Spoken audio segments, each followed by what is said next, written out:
संप्रदाय हो, तुम ईश्वरीय संप्रदाय हो। तुम्हें ज्ञान सूर्य बाप मिला है।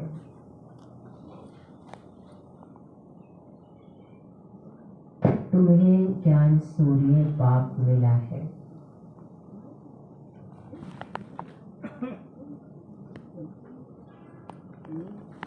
अभी तुम जागे हो। बाप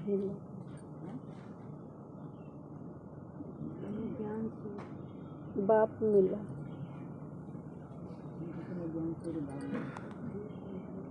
अभी तुम जागे हो तो दूसरों को भी जगाओ।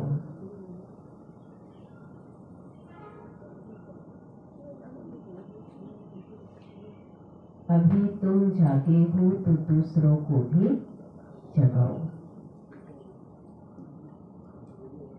प्रश्न: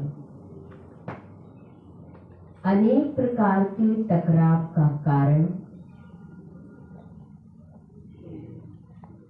अनेक प्रकार के टकराव का कारण तथा उसका निवारण क्या है?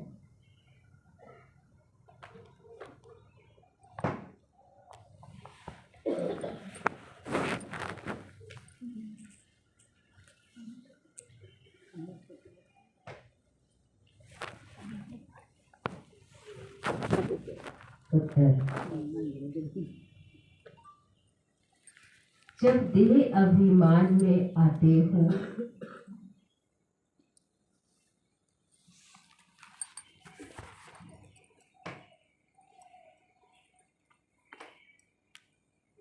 तो अनेक प्रकार के टकराव होते हैं।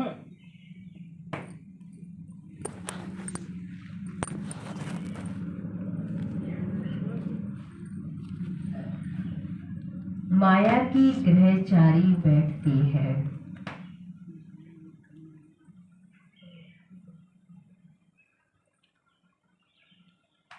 माया की ग्रहचारी बैठती है। बाबा कहते देही अभिमानी बनो।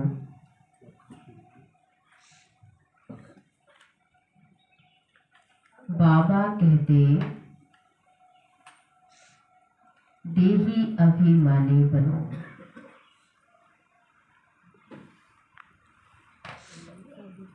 सर्विस में लग जाओ।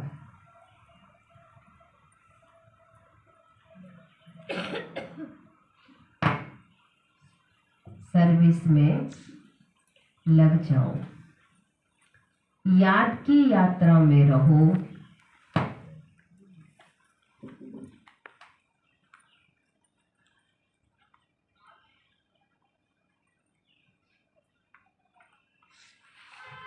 याद की यात्रा में रहो तो ग्रहचारी मिट जाएगी।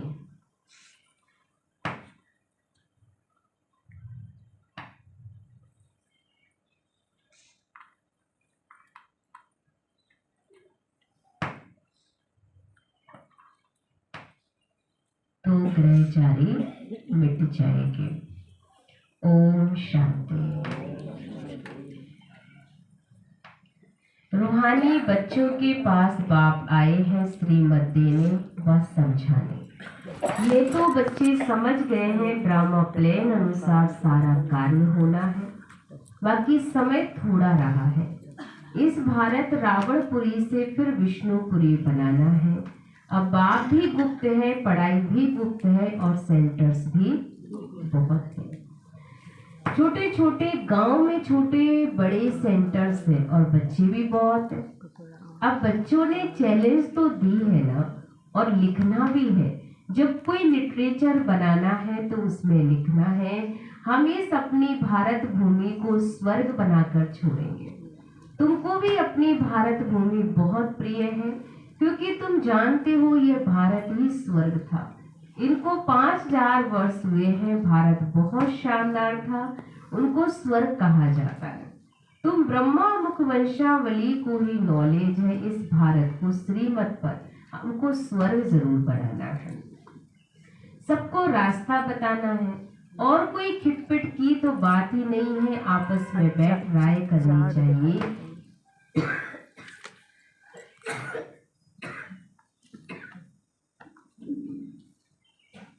आपस में बैठ राय करनी चाहिए कि इन प्रदर्शनी के चित्रों द्वारा हम ऐसी क्या एडवर्टाइजमेंट करें जो अखबार में चित्र दें। आपस में इस पर सेमिनार करने चाहिए, जैसे गवर्नमेंट के लोग आपस में मिलते हैं, राय करते हैं कि भारत को हम कैसे सुधारें। ये जो इतने मतभेद हो गए हैं उनको आपस में मिलकर ठीक करें और भारत में शांति और सुख की हम कैसे स्थापना करें। जैसे दुनिया में भी बहुत से प्लान्स बनते हैं गवर्नमेंट के, तो सभी आपस में मीटिंग्स करते हैं।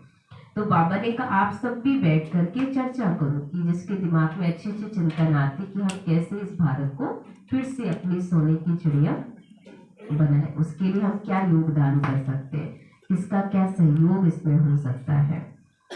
उस गवर्नमेंट का भी पुरुषार्थ चलता है। तुम भी पांडव गवर्नमेंट गाई हुई हो, ये बड़ी ही ईश्वरीय गवर्नमेंट है।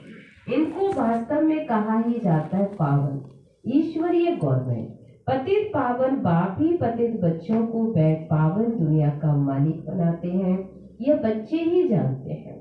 मुख है ही भारत का आदि सनातन देवी देवता धर्म, ये भी बच्चे जानते हैं। ये रुद्र ज्ञान यज्ञ है, रुद्र कहा ही जाता है ईश्वर बाप को, शिव को। गाया हुआ है बरोबर बाप ने आकर के रुद्र ज्ञान यज्ञ रचा था, उन्होंने तो टाइम लंबा चौड़ा दे दिया है। अज्ञान नींद में सोए हुए हैं, अभी तुमको बाप ने जगाया है, तुमको फिर औरों को भी जगाना है। ड्रामा प्लान अनुसार तुम जगाते रहते हो। इस समय तक किसने जैसे जैसे जितना जितना पुरुषार्थ किया है उतना ही कल पहले भी किया था। हाँ, युद्ध के मैदान में उतराव चढ़ाव तो होता ही है। कभी माया का जोर हो जाता है तो कभी ईश्वरीय संतान का जोर हो जाता है, और कभी कभी सर्विस बड़ी अच्छी तेजी से चलती है, और कभी कहां कहां बच्चों में माया के विघन भी पड़ जाते हैं। माया एकदम बेहोश कर देती है। लड़ाई का मैदान तो है ना। रावण माया राम की संतान को बेहोश कर देती है। लक्ष्मण के लिए भी कहानी बनी हुई है। क्या कहानी बनी बताइए? शक्ति लग गई थी। शक्ति नहीं लगी थी। हाँ, जो लक्ष्मण जी को दिखाते संजीवनी बूटी लेने के लिए जब गए तो वहाँ पर उन्हें बेहोश कर दिया। नहीं, उसने मेघनाथ को शक्ति मार दी। वो जो भी बाण चलाया उसका जो प्रभाव उन पे आया तो जिससे कि वो बेहोश हो चुके थे, तो उसके लिए संजीवनी बूटी ही जो उनको चाहिए थी, जिसके माध्यम से वो ठीक हो सकते थे, तो फिर उनके लिए वो लाई गई। तो बाबा ने यहाँ बात कही बच्चों की कि बच्चे लक्ष्मण कौन है? जो अपने लक्ष्य से भटक गए हैं, है ना। तो जब लक्ष्य से भटक जाते हैं, माया की बेहोशी में बेहोश हो जाते हैं, तब शिव बाप जो है ऐसे हनुमान भेजते हैं जो संजीवनी बूटी, अर्थात जो बाबा के बच्चे भी हनुमान भी है, जो बुराई का हनन करने वाले हैं, जो बहुत ही अंदर से खुश रहने वाले हैं, ऐसे बच्चे जो बहुत उत्साह में रहते हैं, वो दूसरों को भी जा करके वो संजीवनी बूटी ज्ञान की उनके ऊपर डालते हैं, उनको ज्ञान सुनाते हैं, सीखते हैं उनको, तो जिससे कि वो आत्मा फिर से मूर्छित से सुरक्षित हो जाती है, जागृत हो जाती है। तो इस वक्त बाबा कहते हैं ऐसे बच्चे भी चाहिए बाबा को। तो बाप समझाते हैं तुम ईश्वरीय संतान हो। तुम कहते हो सब मनुष्य कुंभकर्ण की नींद में सोए हुए हो, तो तुम ईश्वरीय संप्रदाय हो, ऐसे कहते हो ना। जिनको ज्ञान सूर्य मिला है और जाग उठे हैं वही समझेंगे, इसमें एक दो को कहने की बात ही नहीं है।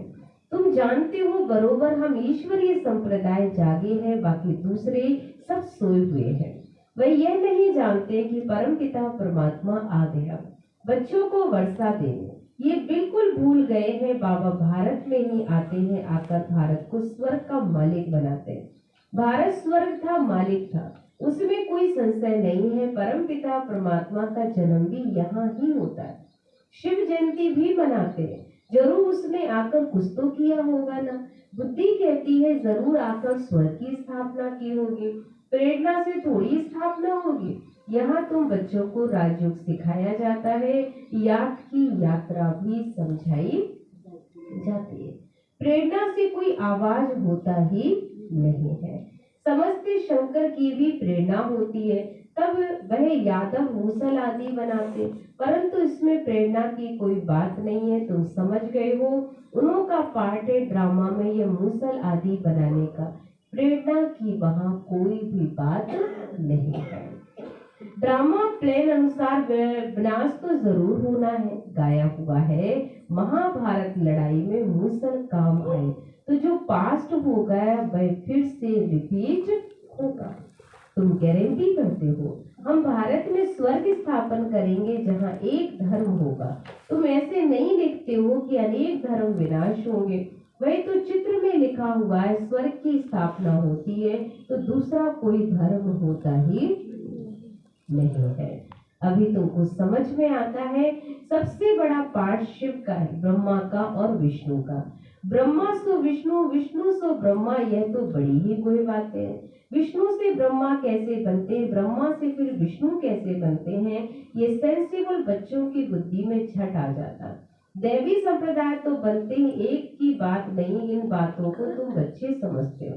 दुनिया में एक भी मनुष्य नहीं समझता। धन लक्ष्मी नारायण या विष्णु की पूजा भी करते, परंतु उनको ये पता नहीं है कि विष्णु के ही दो रूप है, एक लक्ष्मी और नारायण। जो नई दुनिया में राज करते, बाकी चार भुजा वाला कोई मनुष्य नहीं होता है। ये सूक्ष्म वतन में एम ऑब्जेक्ट दिखलाते हैं, प्रवृत्ति मार्ग का। ये सारे वर्ल्ड की हिस्ट्री ज्योग्राफी कैसे चक्र लगाते ये कोई भी नहीं जानते। बाप को ही नहीं जानते तो बाप की रचना को कैसे जान सकते हैं। बाप ही रचना के आदि मदन का नॉलेज बताते हैं। ऋषि मुनि भी कहते थे हम नहीं जानते। बाप को जान जाए तो रचना के आदि मदन को भी जान जाए। बाप कहते मैं एक ही बार आकर तुम बच्चों को सारी नॉलेज समझाता हूँ, फिर आता ही नहीं हूँ तो रचता और रचना के आदि मदन को जाने ही कैसे। बाबा स्वयं कहते हैं मैं सिवाय संगम युग के कभी आता ही नहीं। मेरा आने का समय भी यही फिक्स है। आप मुझे बुलाते तो बहुत टाइम से, लेकिन आऊंगा मैं तभी जब बिल्कुल अति हो जाती बच्चे के कि बस अब तो हमको पिता चाहिए ही है, तब मैं आता हूँ। मुझे बुलाते भी तुम संगम पर हो। पावन सतयुग को कहा जाता है, पतित कलयुग को कहा जाता है, तो जरूर मैं आऊंगा। वो भी पतित दुनिया के अंत में। कलयुग में अंत में आकर पतित से पावन बनाते हैं, सतयुग आदि में पावन है। ये तो सहज बात है, मनुष्य कुछ भी समझ नहीं सकते। पतित पावन बाप कब आएंगे? अभी तो कलयुग का अंत कहेंगे। अगर कहते कलयुग में अजिन 40,000 वर्ष पड़े हैं तो और कितना पतित बनेंगे, कितना दुख होगा। सुख तो होगा ही नहीं। कुछ भी मालूम ना होने कारण बिल्कुल घोर अंधियारे में है।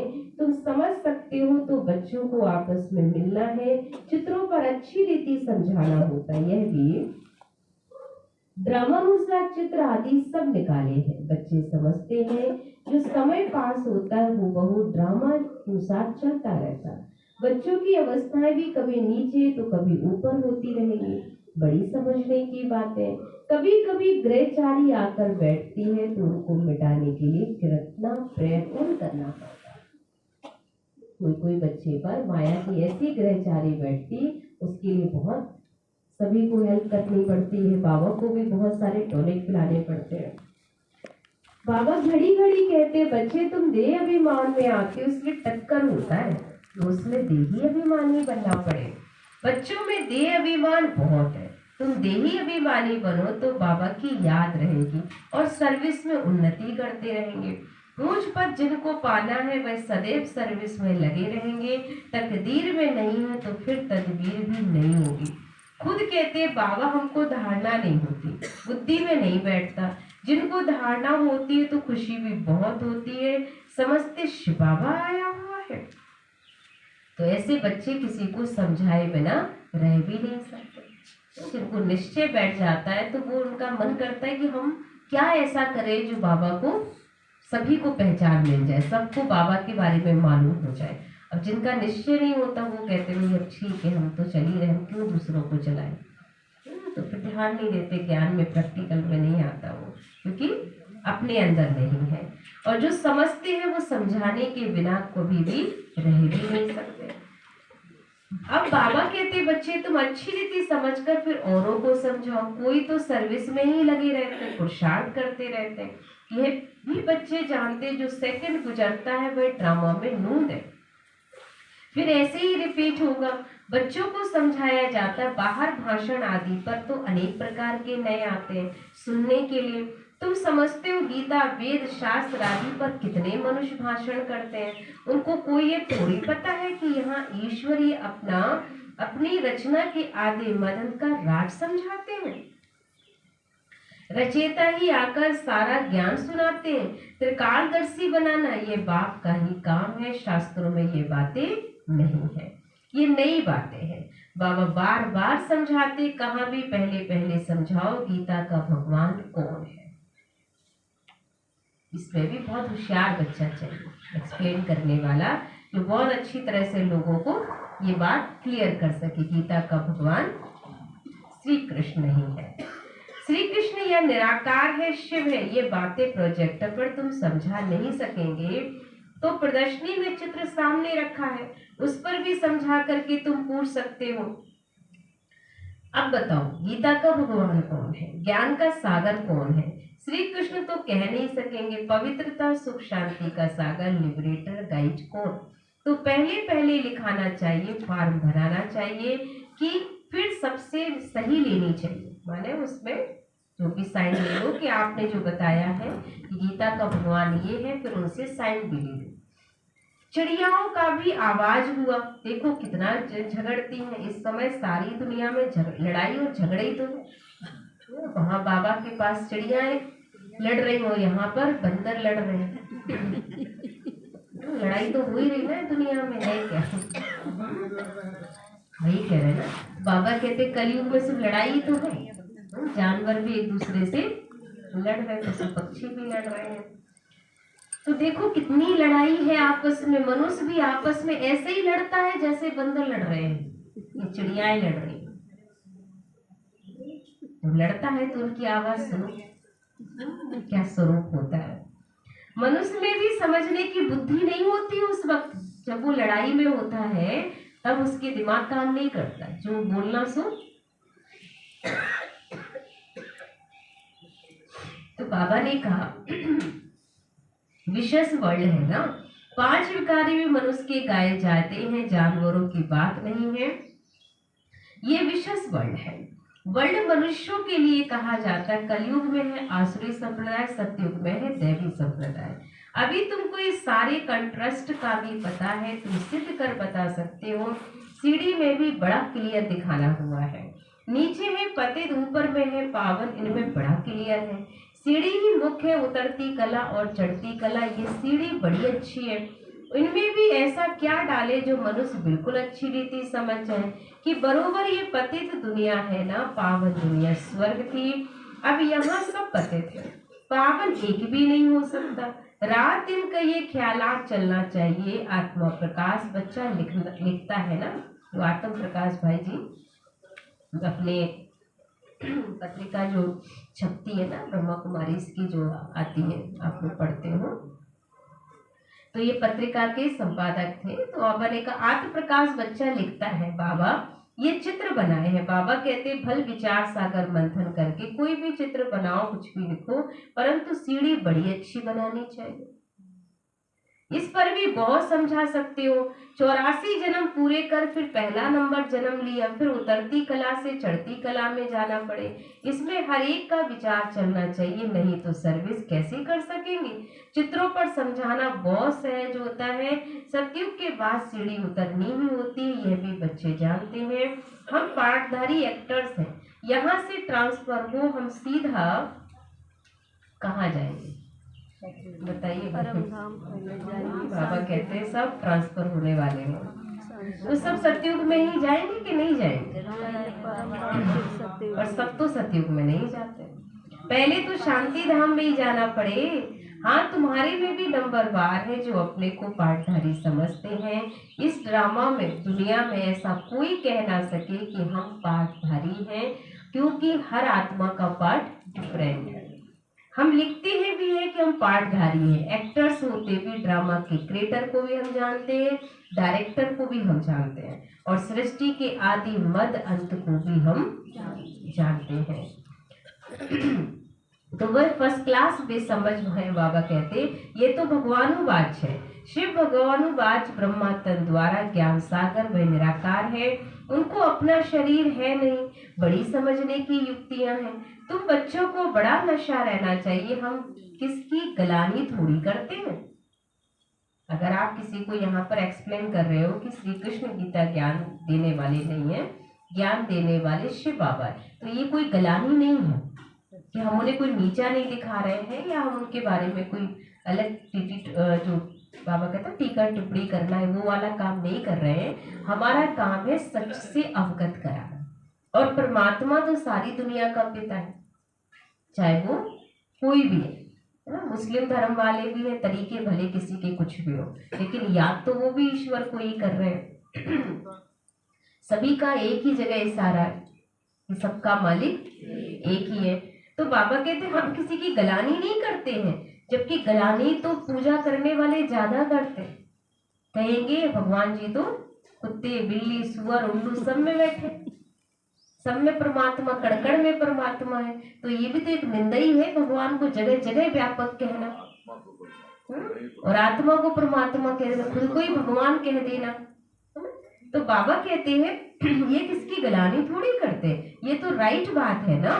जो भी बड़े बड़े हो उन सबके चित्र तुम डाल सकते हो, सीढ़ी कोई को भी दिखला सकते हो, इसमें कोई भी टेंशन लेने की बात नहीं है कि हम क्या लिखें क्या बोले, कोई क्या टोकेगा। अगर आपका दिल गवाही देता है, सच्चाई है, तो फिर आपको डरना नहीं चाहिए। कोई झूठ तो बोल नहीं रहे हैं, सच बोल रहे हैं, और वो बोल रहे हैं जो भगवान ने बोला है।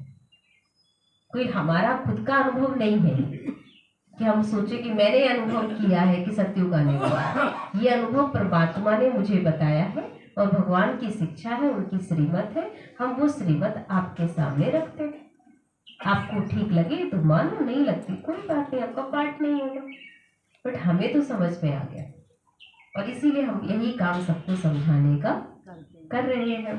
तो बाबा ने कहा इसमें कोई भी प्रकार की सोचना नहीं चाहिए कि हम क्या बोले, कोई क्या कहेगा, कोई गलानी ना मान ले, तो इसमें आप बिल्कुल भी मत सोचो। अच्छा, मीठे मीठे सिकी लदे बच्चों प्रति माता पिता बाप दादा का याद प्यार और सुकून। रूहानी बाप की रूहानी बच्चों को नमस्ते। रूहानी बच्चे की रूहानी बाप दादा को युवा जान से सिखवा प्रेम से याद और गुड मॉर्निंग, नमस्ते नमस्ते नमस्ते। शुक्रिया शुक्रिया शुक्रिया। मेरी जिंदगी को संभालने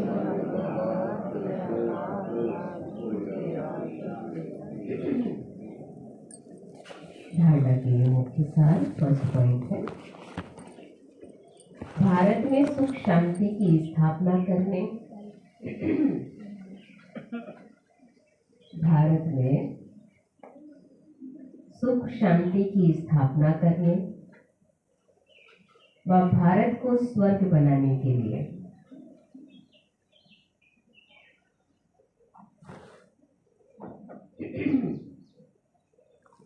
भारत को स्वर्ग बनाने के लिए आपस में सेमिनार करना है।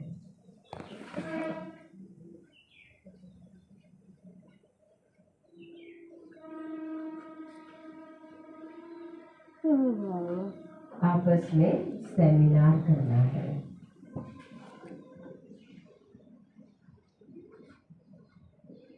श्रीमत पर भारत की ऐसी सेवा करनी है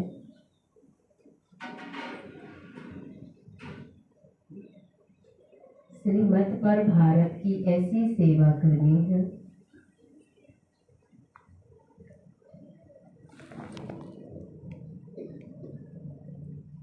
सेकेंड पॉइंट, सर्विस में उन्नति करने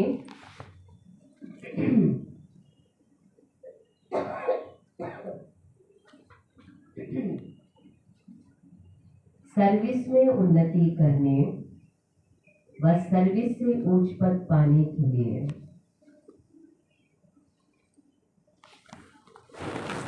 सर्विस में उन्नति करने व सर्विस से उच्च पद पाने के लिए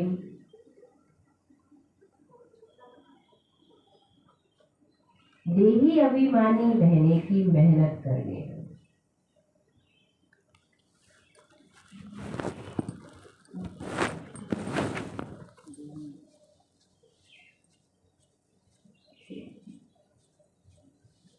देही अभिमानी रहने की मेहनत करनी है।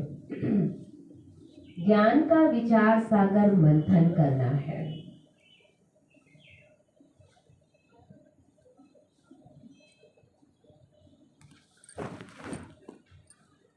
ज्ञान का विचार सागर मंथन करना है।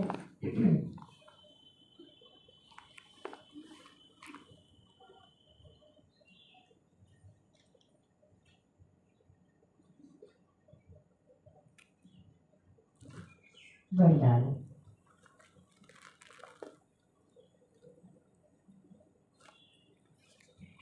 पवित्रता के आधार पर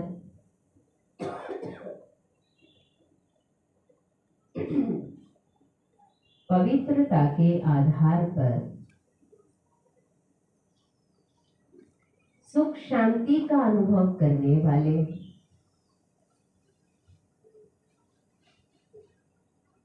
सुख शांति का अनुभव करने वाले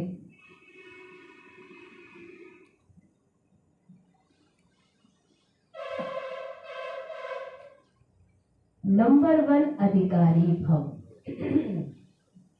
नंबर 1 अधिकारी भव।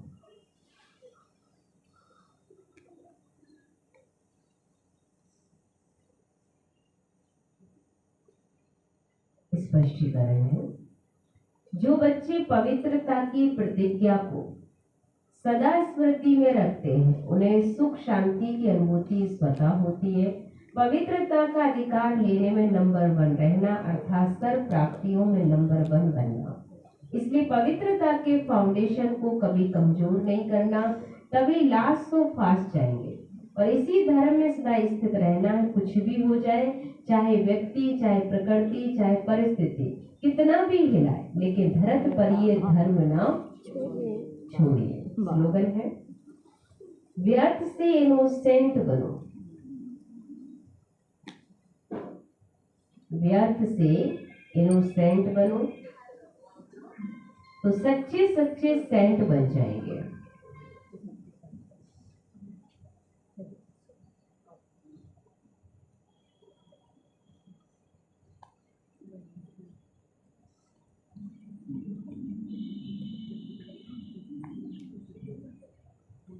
व्यर्थ से इनोसेंट बनो तो सच्चे सच्चे सेंट बन जाएंगे। इनोसेंट माने अनजान, जैसे व्यर्थ को हम जानते ही नहीं है क्या होता है, तो तभी जाके एक सच्चे महंत बनोगे।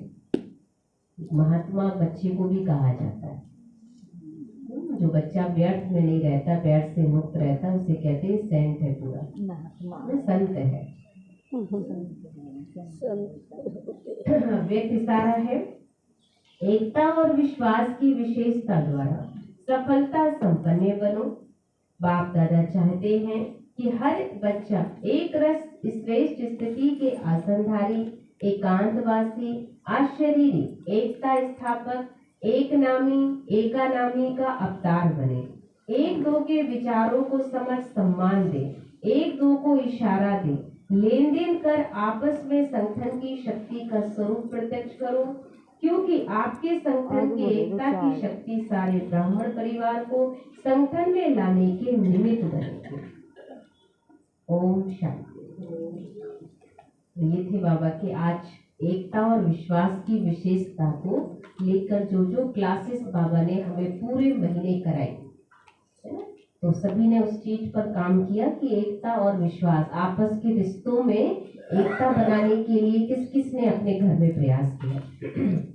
एकता बनी रहे, आपसी विश्वास, एक दूसरे का जीतने की कोशिश की, क्योंकि पूरे महीने होमवर्क मिला ना इस पर, तो पूरे महीने हमने उस एकता को संभाल के रखा। कहीं पर भी कोई चीज होती भी होगी, संस्कार का टकराव, लेकिन पर डे बाबा हमें एकता पर जो होमवर्क दे रहे थे उस पर हमने पूरा महीने पर डे ध्यान दिया कि हमको एकता के साथ चलना है, हमें एक होकर चलना है, तो हमें थोड़ा सा एडजस्ट करना पड़े तो कर लो, एक दूसरे के साथ थोड़ा कंप्रोमाइज करना पड़े तो कर लो, क्योंकि हमें अपने संगठन को टूटने नहीं देना। दूसरा, हमें बार बार अटेंशन आया कि विश्वास, हमें अपने आप से विश्वास को भी एक दूसरे के साथ बनाए रखना है, क्योंकि विश्वास की नींव ही है जो हमारे रिश्ते को मजबूत रख सकती है। और अगर ये टूट गया तो फिर दुनिया में आपका जीवन बिल्कुल नीरस है ना। विश्वास ही पूरे रिश्ते को जीवन भर चलाता है, और जिस रिश्ते में विश्वास नहीं रह जाता ना,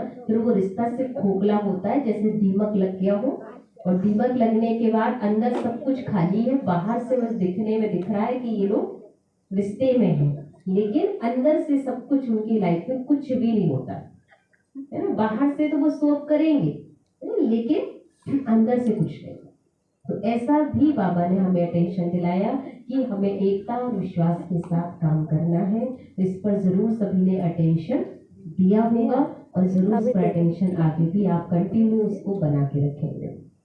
अब जो नेक्स्ट पुरुषार्थ करना है, वो पुरुषार्थ हमारा कल 1 तारीख से शुरू होने वाला है, और वो है निर्भयता और निश्चिंत स्थिति। निर्भय बनना है, किसी भी बात में भयभीत नहीं होना है। कुछ भी हो, बातें बहुत आएंगी, ठीक है, लेकिन हमको निर्भय रहना है, निर्भय होकर हर एक चीज का सामना करना है। तो निर्भय भी रहना है और निश्चिंत भी रहना है। तो जो बाबा ने कहा कि निश्चय जिसको भगवान के ऊपर होगा, विश्वास होगा ईश्वर के ऊपर, तो वो निश्चिंत भी रहेगा, निर्भय भी रहेगा।